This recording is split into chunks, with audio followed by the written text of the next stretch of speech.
all the characters play one way the first time you play through Wuthering Heights, and the next time you play, they all choose different paths for themselves to play through.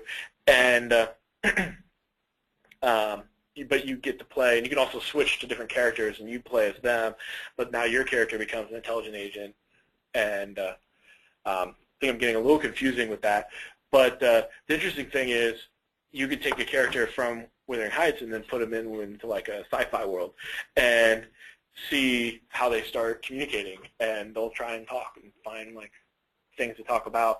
They said that in a presentation I was watching from these guys, they were saying that they put a bunch of these people in a world together, and they all broke down to talking about the weather. And they said they knew they had the simulation right at that point because that's what people who don't know about the same things do when they get in a situation together. Like, oh, so nice day out, right? It's really interesting just to see where leaders in these spaces are going now.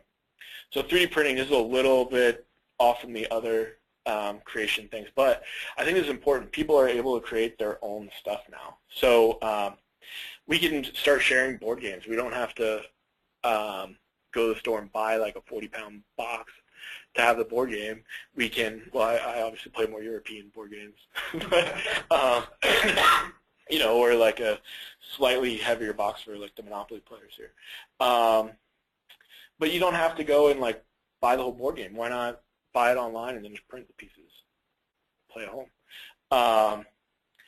The Ouya console, which I mentioned earlier, when they started shipping, they also put out the 3D models for their case. So if you have a MakerBot, you can print your own case. The MakerBot's like a $2,000 3D printer. There's other ones out there. So if you have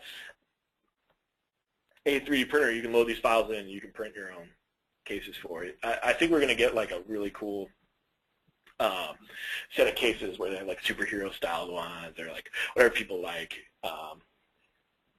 You can see like steampunk ones coming out, stuff like that.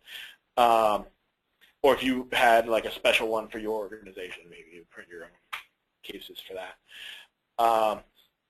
You can also print pieces. So, for example, the foosball pieces down here in the corner, if one of those broke, right? Like, where do you go buy a new foosball guy from? Well, I don't even know where you buy one of those from, but okay. But you could easily just print the new one and